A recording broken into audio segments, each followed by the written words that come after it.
자, 오늘 5분만 읽는 설교 35번째 누가복음 2장 8절에서 20절까지 말씀. 제목은 목자들의 성탄절입니다. 목자들의 성탄절.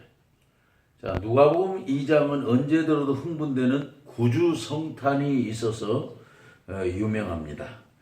성탄절 하면 우리에게는 아기 예수 탄생에 직접적으로 관여한 마리아와 요셉, 별 보고 멀리 동방에서 찾아온 동방박사들, 그리고 이 기쁜 소식을 처음으로 전해들은 목자들이 떠오릅니다. 근데 여기서 우리는 구주 성탄의 소식을 먼저 들은 목자들에 대해서 초점을 맞추려고 합니다. 목자들은 한 번도 주인공이 되지 못했기 때문입니다. 마리아 요셉이 주인공이 되기도 하고 동방박사들이 주인공이 되기도 하지만 목자들은 한 번도 주인공이 되지 못하는 이유 때문입니다. 그래서 제목을 목자들의 성탄절이라는 제목으로 묵상하고자 합니다. 목자들의 성탄절, 무슨 뜻입니까? 먼저는 목자들은 구주성탄의 소식을 가장 먼저 들었다는 뜻입니다. 본문 8절에서 10절에 보면 그 지역의 목자들이 밤에 밖에서 자기 양떼를 지키더니 주의 천사가 곁에 서고 주의 영광이 그들을 두루 비추매 크게 무서워하는지라. 천사가 이르되 무서워하지 말라. 보라, 내가 온 백성에게 미칠 큰 기쁨의 좋은 소식을 너희에게 전하노라고 했습니다. 이 세상에 많은 사람들이 있는데 구세주가 탄생한다는 소식을 목자들이 가장 처음에 들었다는 사실이 중요합니다. 최고의 소식을 가장 먼저 들었다면 그만큼 중요한 의미가 들어있을 것이기 때문입니다. 우리는 본문에 나오는 목자들에 대하여 목동가의 노래가사의 주인공쯤으로 생각하지 말아야 합니다. 알퐁스 도테의 별에 나온 리브롱산에서 양을 치는 자기 상전의 딸을 향한 사랑을 그리던 목동가 같은 얘기도 아닙니다. 이들은, 여기 나오는 목자들은 당시 사회에서 멸시와 천대를 받으면서 살아가는 하층 계급의 사람들입니다. 이 목자들은 그저 자신들이 할 일을 누가 알아주나 몰라주나 아랑곳하지 않고 묵묵히 사명을 감당하는 사람들입니다. 밤늦게까지 들에서 양떼를 지켜야 하는 고달픈 생활을 하며 살아가는 사람들이지요. 그야말로 목자들은 애로사항이 많은 열악한 환경에서 아무도 격려의 말 한마디가 없는 그런 곳에서 묵묵히 자기 일을 하며 살아갑니다. 그런 목자들에게 천사가 나타나서 인류 최대의 특종 뉴스인 구주 성탄의 소식을 전해 주었습니다. 이는 우리로 상당히 이로가 되는 부분이라고 생각됩니다. 왜요? 목자들이 누가 알아주든 몰라주든 상관하지 않고 묵묵히 사명을 감당할 때에 세상에 가장 기쁜 소식을 들을 수 있었던 것처럼 우리가 그렇게 성실하게 누가 알아주나 몰라주나 우리의 할 일을 묵묵히 하면서 살아가면 놀라운 행운이 임한다는 희망을 교훈해주고 있기 때문입니다. 그 다음으로 목자들의 성탄절 무슨 뜻입니까? 목자들은 행동하는 믿음을 가졌다는 뜻입니다.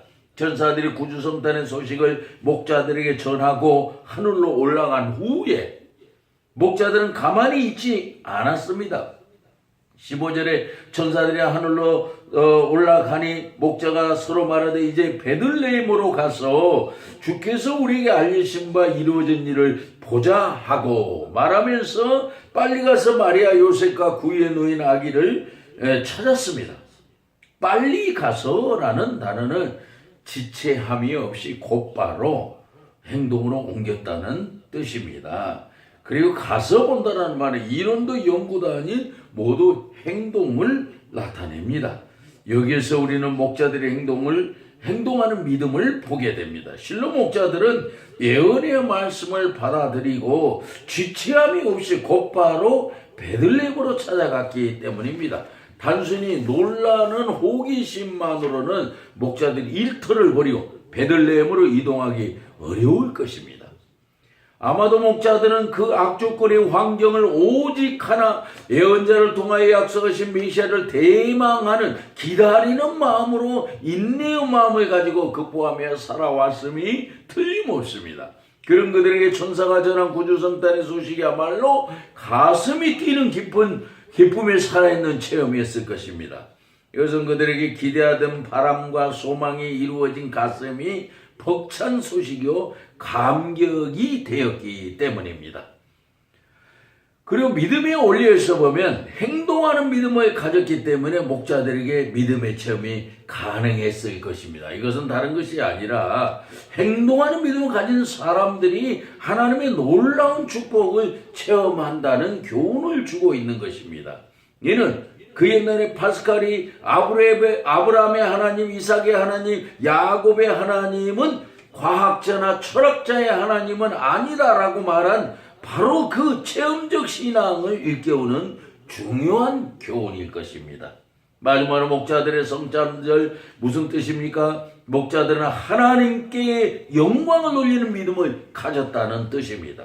본문 16절에 18절에 보면 빨리 가서 마리아와 요셉과 구유에 놓인 아기를 찾아서 보고 천사가 자기들에게 이 아기에 대해 말한 것을 전하니 듣는 자가 다 목자들이 그들에게 말한 것들을 놀랍게 여기되라고 했습니다. 그리고 나서 20절에는 목자가 자기들이 이르던 바와 같이 듣고 본 모든 것을 인하여 하나님께 영광을 돌리고 찬송하며 돌아가니라 고 전하고 있습니다.